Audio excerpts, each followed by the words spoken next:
Next we have a representative of the Kahnawà Collective Impact Community Garden who will talk a little bit about the types of things that they're doing. Yeah, so I'm Randy Cross, and I started with the initiative was to have a Three Sisters mound that would give our traditional foods of corn, bean, and squash, and these are the results for the last since May 28th that we put it. The first seeds were planted, and working with Stephen McCumber, that as the technician and a knowledge keeper and a seed keeper, that with his help and his brain power and knowledge, up to this point we've reached a pretty good results, I would say. My name is Stephen Silver Bear McCumber. I'm a Mohawk here from Kahnawà. I've lived here all my life, and I carry on in the knowledge that I learned from my grandparents. And over the years, I travel extensively throughout the Haudenosaunee country or territory, or the Iroquois people. We are made up of 6 nations. We are Mohawks, Oneidas, Onondagas, Cayuga, Seneca, and Tuscarora. And the varieties that we've grown here in our Three Sisters garden are, some of it is seed from other nations, such as our corn. One variety of beans that we have comes from Senecas. We have a Mohawk bread bean, and we have a different type of squash. We are using traditional varieties of the Haudenosaunee squash. As an example, this is a crooked neck. It's this is a traditional squash of the Iroquois people, and because we live in what's considered northeastern part of North America, or part of New England, this is a variety that grew in this area. So it was also grown by the other natives around us, such as Abenaki, just east of us.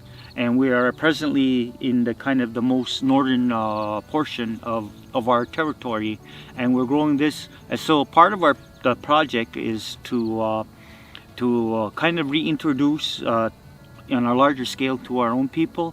As we seen, this is a collaborative effort as part of this project, is growing our traditional varieties. As you could see how beautiful it looks.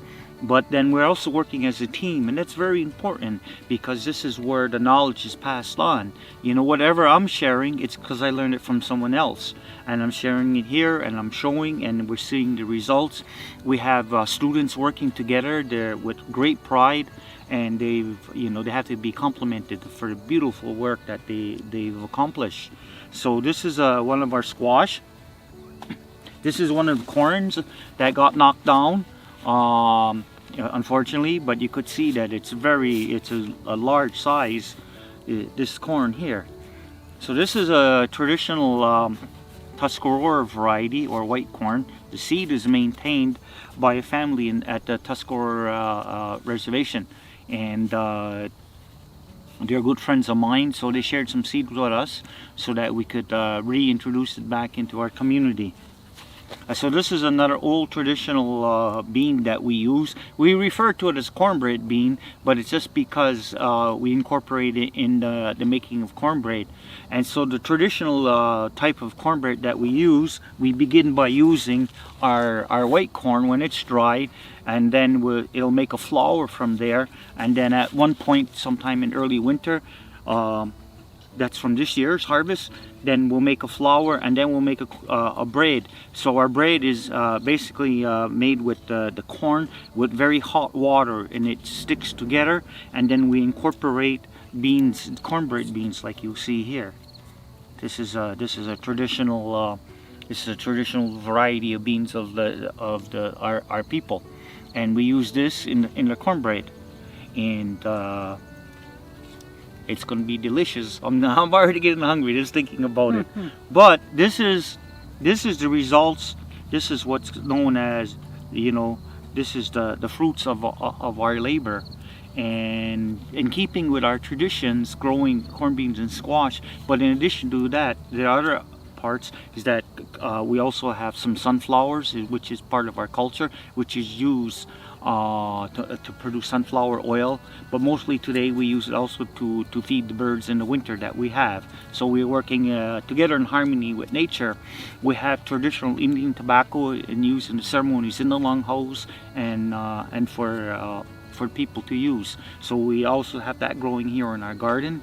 And the garden, we have some potatoes and we have some few other things. And following, the whole garden was planted by following our grandmother the moon. So in the moon, there are moon phases in there, and so we planted like that. We began in the half moon in late May, and we started with the corn. And it's amazing because you see just a little seed and look what it turns out to.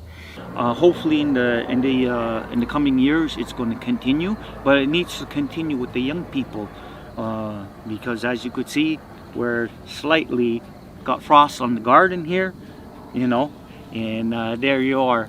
And but I'm very proud of all our work together. It's just not myself. I'm here as working as the consultant, but it's a collaborative effort along with our excellent team leader here to get this going. The young students that we had involved, part of also the Communities Initiative project. So it's all a collaborative adventure, and that's what's important. And here in Kahnawà, we have a lot of beautiful things. This is a beautiful garden. We hope that it'll continue with everybody, and these things find a place in people's heart, because we've gotten used to going to the store and buying automatic food, but in some way there's like no emotional or spiritual or even physical connection to the things that we purchase, whereas getting it from the garden, you understand, you learn, because you put your hands in the soil and it grew, and it was more than just a seed, because along with the seed there's the teaching, there's the knowledge, and this is how it's maintained. So it's maintained in this way, and the experience that you have is something that you can't really read about. You can read but not truly understand, but when you put your hands in the ground, you understand, you learn, and that's it's a beautiful feeling. So here, this is the mound, traditional style of mounds that our forefathers had, and they grew it in this type of fashion because corn is it needs to be pollinated, so that's why they were grown in a group. But in here we used the concept of using the mound, and then we spaced the corn a little bit more. We made a larger mound, and so we managed to get quite a bit of corn in here. And so then in the second moon, after the next moon after planting the corn, then we'd put the beans that would climb on the corn. So you see right here, this is a traditional bean here climbing up the corn stalk. So that's where you always hear, well, the beans climb up the corn stalk, and over here we have squash that's growing into the corn. So there's the three sisters, corn, beans, and squash, all together in the garden. And as you could see, this is the cob of corn. Look at this. So imagine this is about 1.5 feet. So this is a very good corn, but we still need at least one more moon before we'll begin to harvest it. So and as you could see, this is as tall as it is. In tobacco here, and as you could see this morning, we're blessed with the visit of a bee. She's right here. Right here, the bee is here, and now they're right over here. So the bees are also ensuring pollination. And what happens often with seed is that sometimes it doesn't grow very well. It's because if there's no bees in the area to pollinate it, the seed won't be good the next year. So that's why there's a large amount, and it also sets a lot of flowers. And the reason it does that, it's because it's a survival type of thing that's going on with the plant itself, because it has to ensure that it'll regenerate. So in order to make that happen, it sets out a lot of flowers so that the seeds will come out quite well, you see. So in our language we call it Oyangwa Ungwe, and which is Oyangwa, this means like the tobacco, and Ungwe meaning true tobacco or real tobacco or tobacco of the native people.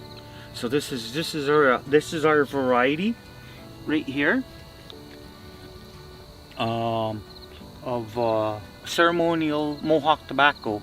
This is used in the longhouse. This is used by families to, for lack of a better word, to pray, to communicate with our Creator, our Great Spirit, and to give thanks. And in addition to that, it's something that brings our minds together. And so this is what's really important. So it's a very, very important plant. And so all traditional native gardens always have tobacco in there. This here is a traditional Iroquois squash. We just refer to it as a horn in our language, but the plant is called Jonaritsa Gedote, which means Jonaritsa is an umbilical, and as you could see here, it's grown on an umbilical. It's from the umbilical cord of our mother, the earth. So this is part of our traditions, and this is knowledge that's passed on from generation to generation. So this is called Jonaritsa Gedote. This means it's a squash.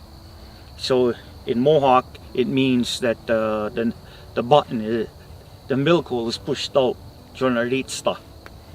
So that's the traditional name. So we're also incorporating language to revive our language and maintain these things. And so in our ceremonies in the longhouse, that's what we're giving thanks about. So we still carry on in longhouse ceremonies for countless generations.